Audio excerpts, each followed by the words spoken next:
Hi Gemini, Enchantress here, master weaver of mystery suspense thrillers as well as broadcaster of astrology. Welcome to Enchantress Press Astrology, where I am sharing the astrology with you, the monthly astrology, more specifically the May monthly astrology in this video, of course.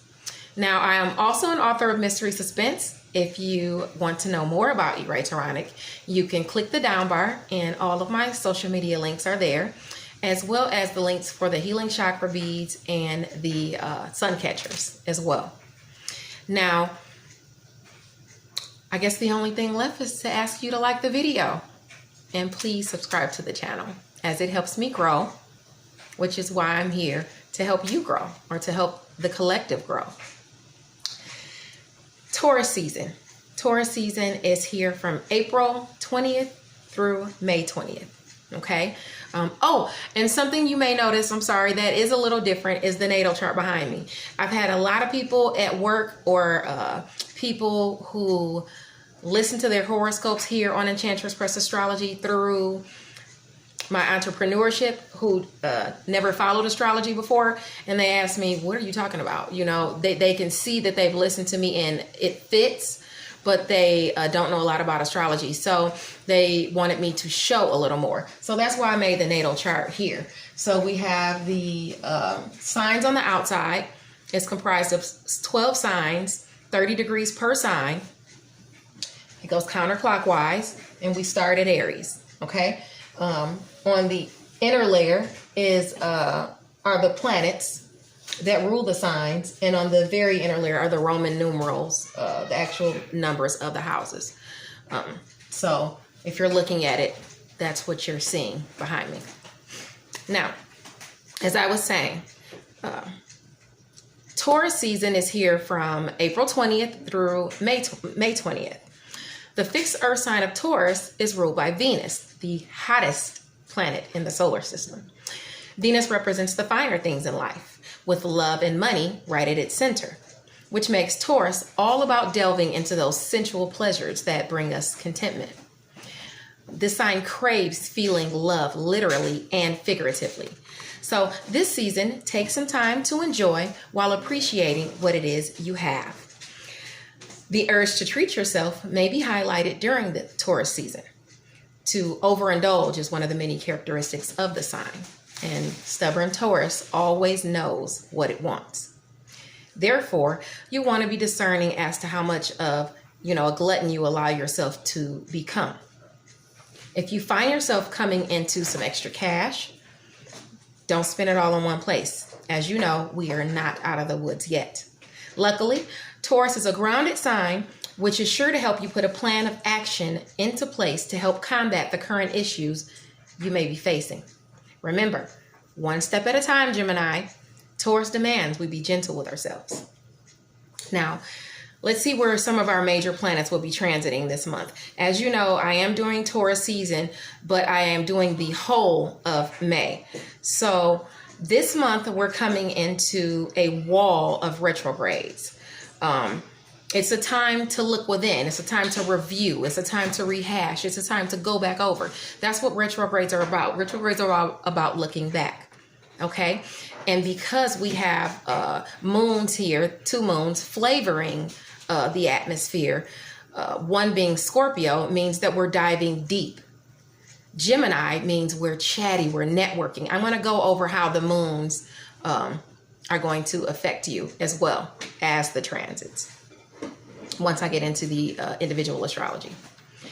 Now, one cool thing I did want to share with you guys before I get into it, something my cousin Becca sent me through Messenger. On May 16th, Jupiter and Venus align with the moon, creating a smiley face in the sky, which I think is pretty cool.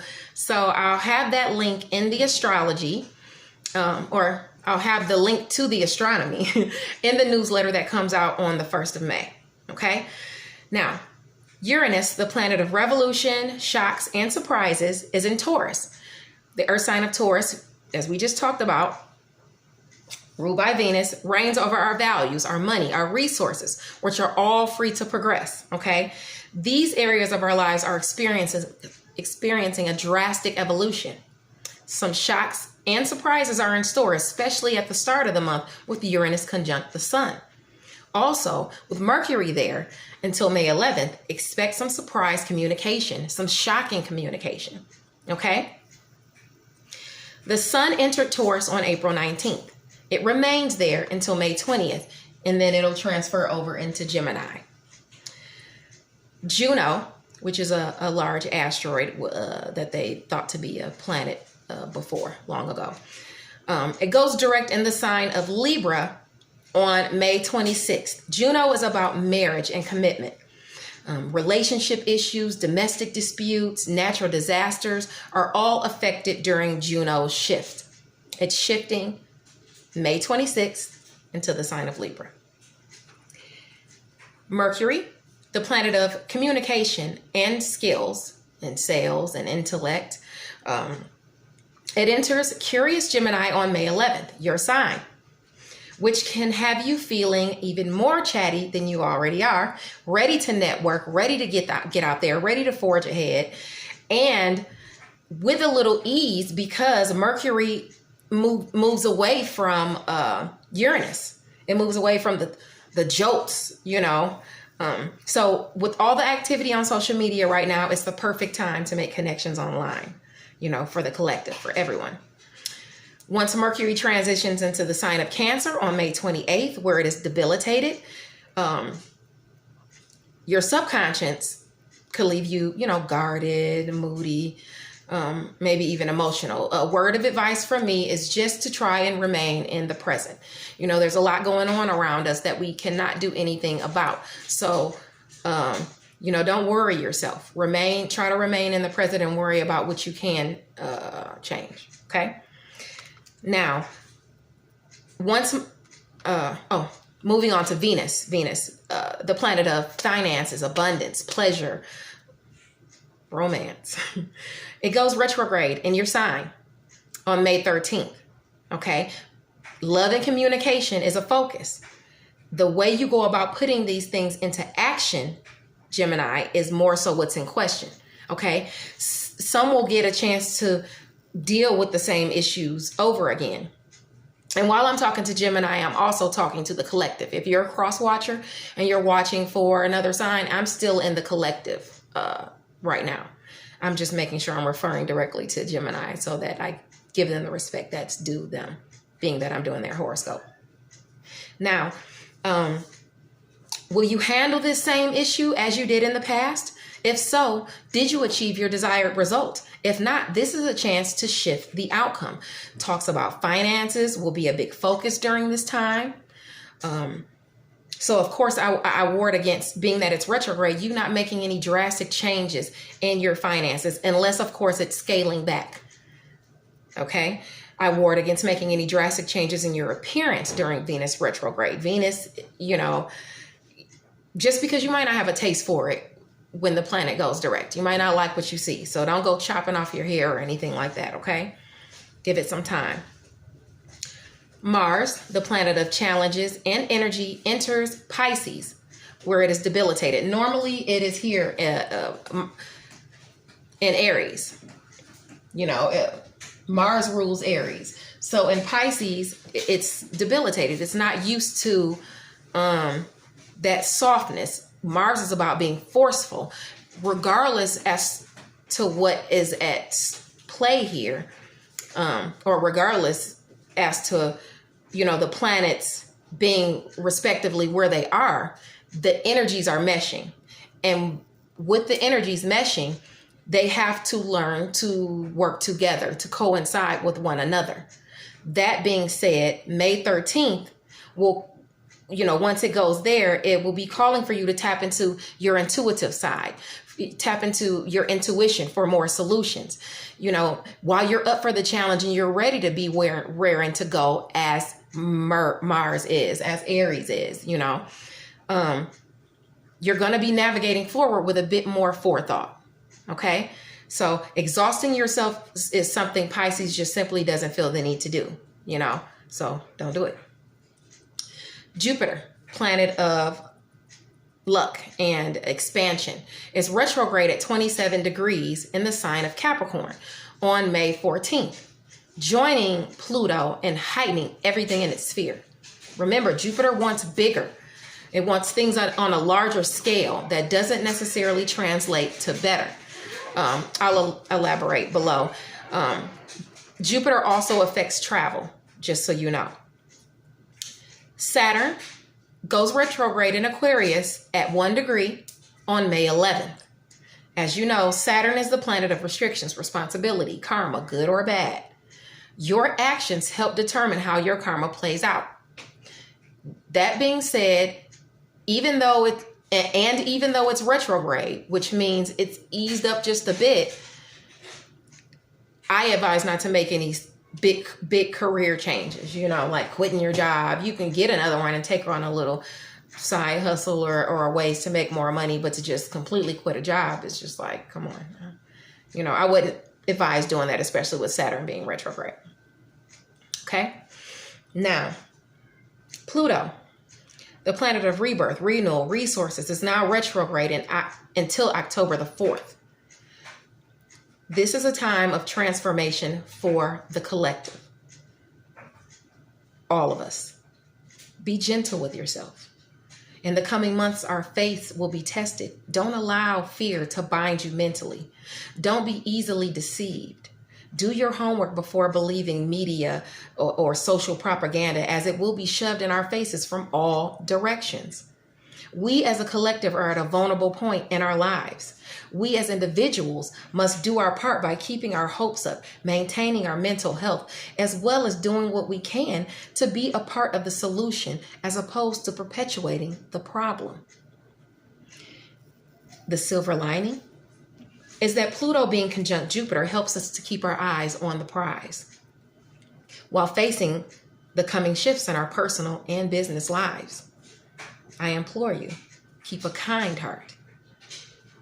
The world needs compassion, as does the entire human race. Now, moving on. The full hair moon on May 7th, it's also called the flower moon, is in the fixed water sign of Scorpio. Open up the lines of communication and dive deep. Scorpio requires a look at what's beneath the surface. Just be mindful, think before you speak. Scorpio is about death, transformation. The full moon brings matters to a point of culmination in itself. Whether it be in business or love, there is much to be revealed during this moon cycle. This moon is also T-squared. It T-squares Mars in Aquarius and the Sun in Pisces. Lord have mercy. Excuse me. I'm sorry. This moon T-squares Mars in Aquarius and the Sun and Mercury in Taurus. And I'll discuss below in your individual astrology how it affects your sign, Gemini. The new moon on May 22nd is in the mutable air sign of Gemini. Your sign. Gemini is a curious sign who loves to communicate, moreover network. What new endeavors would you like to see in the works? It's a perfect time to read up, ask around, take those initial steps. Okay? Now, let's get into your individual astrology, Gemini. Now, Gemini ranges from May 21st through June the 20th. The Scorpio full moon on May 7th is T-squaring Mars, planet of energy and challenges in Aquarius, and the Sun and Mercury in Taurus. I talked about that. Okay. And let me show you as a matter of fact. Okay. So this is where the moon is going to be. Okay. It's T-squaring Aquarius right here. This is where,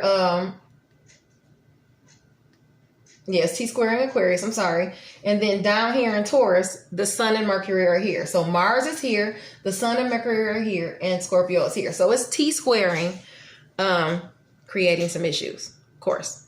Okay? So Scorpio is your area of work and health. Okay? That area is challenged by the full moon, along with your area of travel, education, and your sector of privacy. Your travel and education. And then down here is your sector of privacy and security. Okay? I want you to avoid the drama at work. Stay true to your beliefs, and your boundaries, actually. Stay true to your beliefs and your boundaries. Maintain them during this time. Security will be valued. Privacy will be valued. Okay? Now, Mercury, the planet of communication, sales, skills, etc., it transitions over into your sign on May the 11th, giving you the urge to forge ahead. You know, you're gonna really want to be raring to go. But being that, you know, the economy is the way it is, we've got Scorpio in the mix with that moon.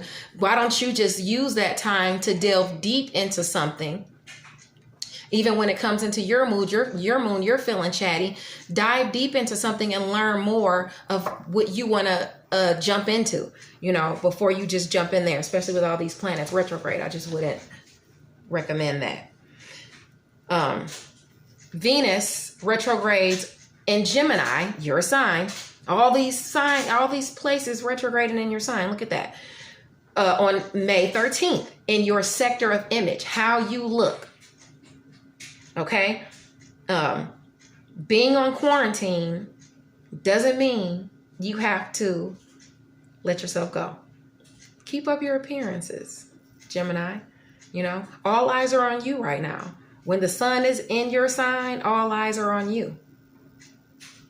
The sun isn't in your sign right then, but Venus is in your sign. I'm sorry. So, you know, all eyes are on you. Especially when the sun shifts into Gemini on May 20th. Okay? And it'll be coming from your 12th house of solitude. You know, when it was in Taurus, it was in your 12th house of solitude. So in privacy. And still with it moving there, privacy is still valued. Okay? You're still going to be valuing your privacy and looking out for that. Jupiter, the planet of education, luck, expansion, travel. It goes retrograde, aspecting your house of finances and shared resources. Okay, so you got luck, looking maybe back over some shared finances or resources that you have that you can use, or something you can use to gain more resources and things like that. Jupiter's looking back at that kind of stuff. Sorry, I apologize. I was looking down for so long. Saturn, the planet of responsibilities, restrictions, karma, is retrograde on May 11th, influencing your 9th house of travel and education. When Mars, the planet of energy and challenges, enters Pisces, in your house of career and mastery on May 13th, focus on what can be fixed. Don't allow what can't to take up residence in your mind. Don't allow that to hold you stagnant. You know, keep moving. You got to keep moving, you know, forward. Keep your mind going. Keep those wheels turning with something positive, something that will help boost your career. Okay. Now, the new moon in Gemini on May 22nd in your sign, this is your new moon. Okay. It trines Saturn in Aquarius. Okay. In your 9th house of travel and education and philosophy. This is a wonderful moon for you. It's a wonderful moon for you. So be blessed, Gemini. Be blessed. You will be blessed. That moon is a blessing. I'll see you next month, Gemini. Bye.